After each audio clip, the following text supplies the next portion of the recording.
a section of a book that I really like, and it's one of my favourite sections of this book. It's from George's Marvellous Medicine. Have you ever read this book? Oh, yes. Yes. So I'm going to read the part where his grandma drinks the medicine. Okay? And I like this part. So I'll start soon. Is it streaming now? Yeah. Right, so the chapter's called Grandma Gets the Medicine. If you remember, George has made this incredible concoction, throwing everything in there from his house, like shampoo, loads of other stuff, and this is where he's going to give it to his grandmother. Okay? So, not a nice grandson, but never mind. So, Grandma sat hunched in her chair by the window. The wicked little eyes followed George closely as he crossed the room towards her. "You're late!" she snapped. "I don't think I am, Grandma." "Don't interrupt me in the middle of a sentence," she shouted. "But you'd finished your sentence, Grandma." "There you go again," she cried. "Always interrupting and arguing. You really are a tiresome little boy." "What's the time?" "It's exactly 11 o'clock, Grandma." "You're lying, as usual. Stop talking so much and give me my medicine. Shake the bottle first, then pour it into the spoon and make sure it's a whole spoonful." That's what my grandma says. "Are you going to gulp it all down in one go?" George asked her. "Or will you sip it?" "What I do is none of your business," the old woman said. "Fill the spoon." As George removed the cork and began very slowly to pour the thick brown stuff into the spoon, he couldn't help thinking back upon all the mad and marvellous things that had gone into the making of this crazy stuff. The shaving foam, the hair remover, the dandruff cure, the automatic washing machine powder, the flea powder for dogs, the shoe polish, the black pepper, the horseradish sauce, and all the rest of them, not to mention the powerful animal pills and powders and liquids and the brown paint. "Open your mouth wide, Grandma," he said, "and I'll pop it in." The old hag opened her small wrinkled mouth, showing disgusting pale brown teeth. "Here we go," George cried out. "Swallow it down." He pushed the spoon well into her mouth and tipped the mixture down her throat. Then he stepped back to watch the result. It was worth watching. Grandma yelled, "Owie!" and her whole body shot up, whooshing into the air. It was exactly as though someone had pushed an electric wire through the underneath of her chair and switched on the current. Up she went like a jack-in-the-box, and she didn't come down. She stayed there, suspended in midair, about 2 feet up, still in a sitting position, but rigid now, frozen, quivering, the eyes bulging, the hair standing straight on end. Is something wrong, Grandma?" George asked her politely. "Are you all right?" Suspended up there in space, the old girl was beyond speaking. The shock that George's marvellous mixture had given her must have been tremendous. You'd have thought she'd swallowed a red-hot poker the way she took off from that chair. Then down she came again with a plop, back into her seat. "Call the fire brigade!" she shouted suddenly. "My stomach's on fire!" "It's just the medicine, Grandma," George said. "It's good, strong stuff." "Fire!" the old woman yelled. "Fire in the basement! Get a bucket! Man the hoses! Do something quick!" "Cool it, Grandma," George said, but he got a bit of a shock when he saw the smoke coming out of her mouth and out of her nostrils.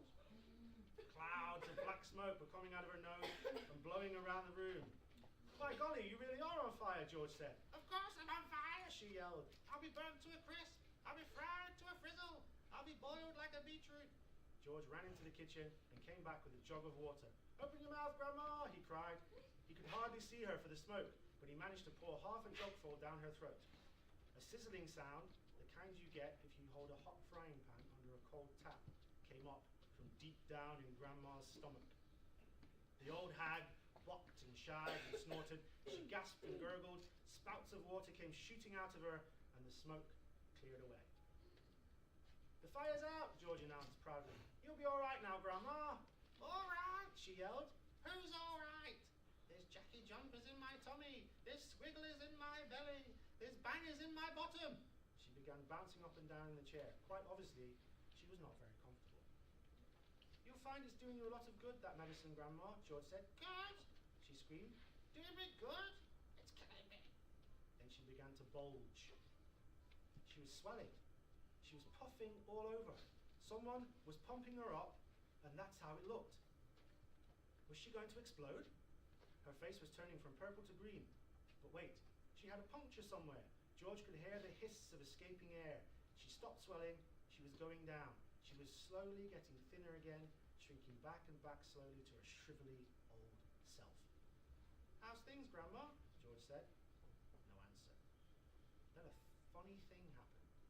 Grandma's body gave a sudden sharp twist and a sudden sharp jerk, and she flipped herself clear out of the chair and landed neatly on her 2 feet on the carpet. "That's terrific, Grandma," George cried. "You haven't stood up like that for years. Look at you. You're standing up on your own and you're not even using a stick."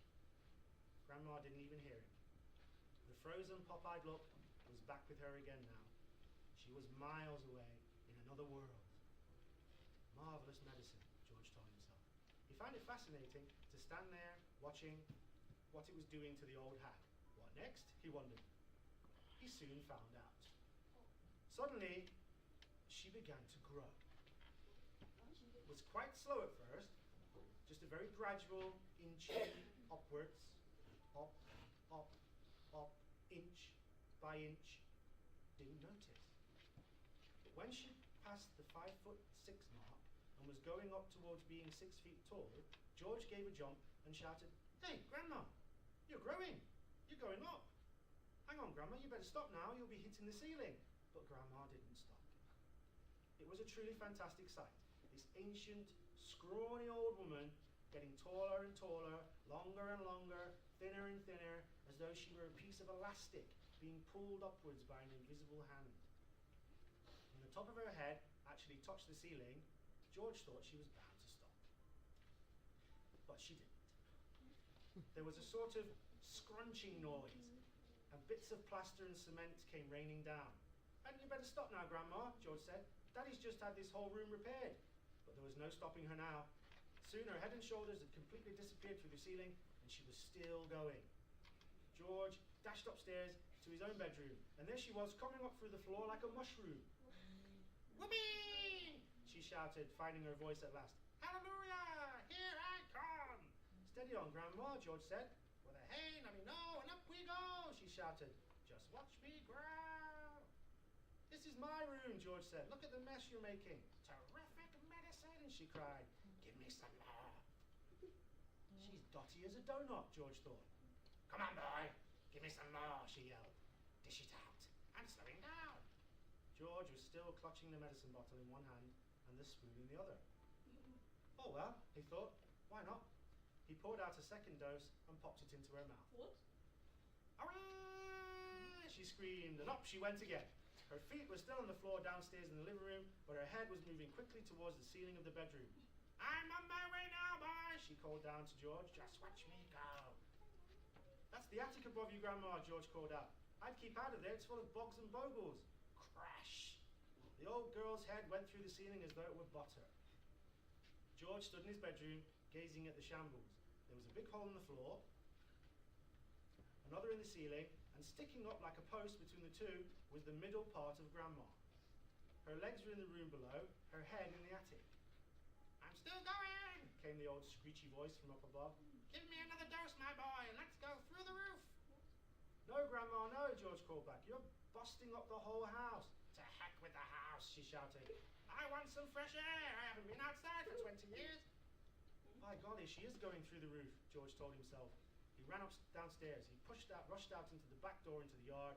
It would be simply awful, he thought, if she bashed up the roof as well. His father would be furious, and he, George, would get the blame. He had made the medicine. He had given her too much. "Don't come through the roof, Grandma," he prayed. "Please don't." That's that chapter. If you want to find out what happens, you have to read the rest. Thank you for listening. You're wonderful.